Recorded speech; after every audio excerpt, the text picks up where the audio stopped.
Hmm. Magandang araw po, no? Magandang araw, magandang gabi, ha? Depende sa lugar. Kung anong araw niyo na ito napanood. Ako po si Madam Mamay, ha? Nakakasagap kasi ako ng energy, no? Yung energy na parang, parang may lungkot, no? May lungkot, parang may konti pang luha, no? May lungkot dyan sa mga mata. At parang maraming gustong malaman, ha? Na andi yung si person mo, ha? Parang si person mo, nakikita ko, no? Parang masaya naman kayo, no? Masaya naman. Masaya naman, kaso parang wala kayong level, no? Level.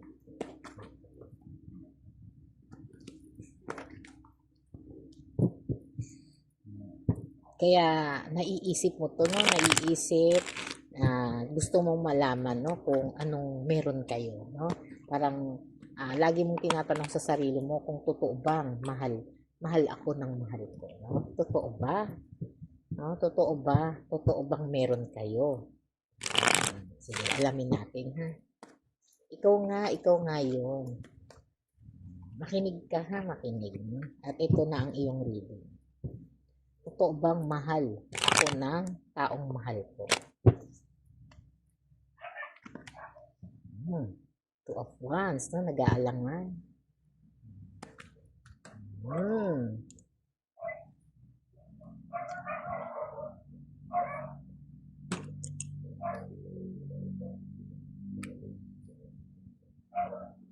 Dalawang ating no? Uh-huh. Ang ating queen ay dalawa, no? Dito, no? Sinasabi pa rin, ha, na may mga no?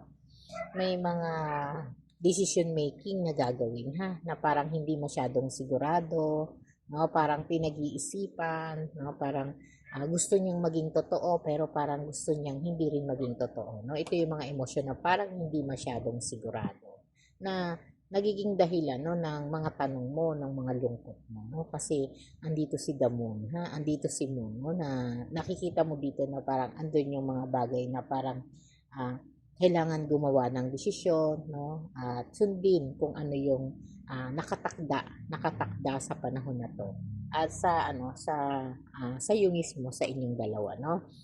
At andito si Nine of Pentacles, no, na sinasabi pa rin dito, ha, na magkakaroon ng kalinawan, no? Kalinawan at pag-asa na magdadala sa iyo ng saya, no? Saya, kasaganahan na parang kahit hindi ka naman ganun ka-rich, no? Ay parang magiging masagana ang puso mo, kompleto, no? Parang 3 in 1, ha? Parang 3 in 1 na coffee lang 'yan, ha? Yun yung mga emosyon na meron ka, no? Na pag nakapaggawa siya ng desisyon sa sarili niya, na parang naipaalam sa iyo, no, kung ano yung totoong emosyon niya na meron siya para sa iyo, no? At dito na si Queen. Si Queen of Wands, no? Nandito pa yung sinasabi pa rin na medyo nag-aalangan siya, no? Pero kahit nag-aalangan siya, andoon pa rin yung kagustuhan niya na parang ipaalam, sabihin sa'yo kung ano talagang meron kayo, no? Kung mahal ka niya talaga at ano yung mga sitwasyon na meron ka, no? Meron sa inyong dalawa, no?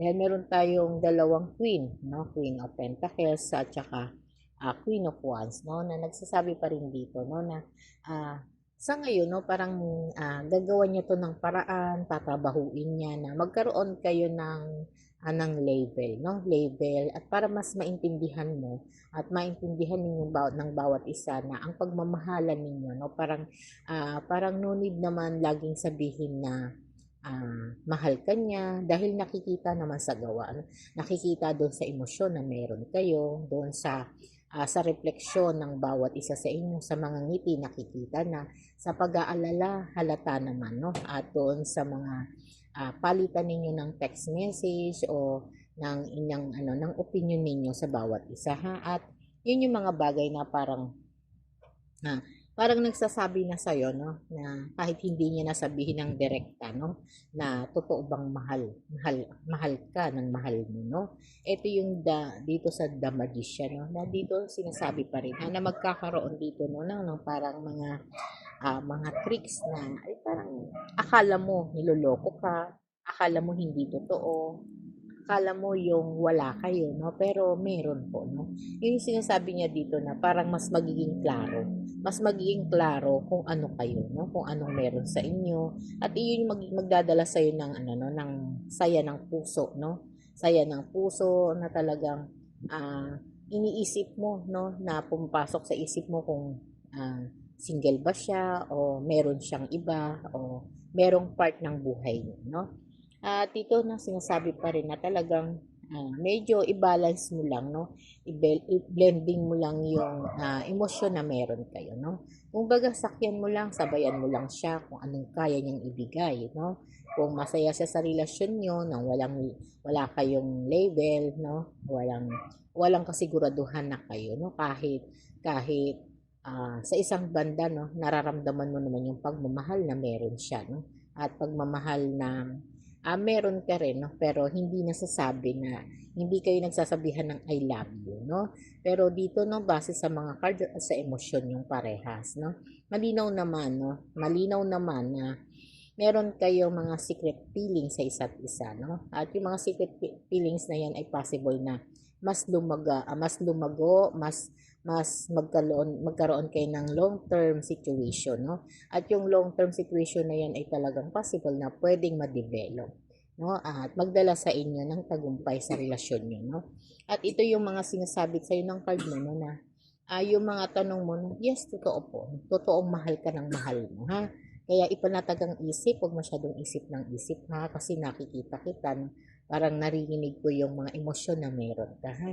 At ngayon may kasiguraduhan ka na kung ano yung emosyon na meron kayo sa isa't isa, no? Kaya ipanatag mo yung loob mo, ha? Kumbaga tutok ka na kung ano yung pwede pa ninyong gawin, no? Para mas mawala yung hiya sa isa't isa, no? At maituloy yung mga meron kayo, ha? Okay po, maraming pong salamat.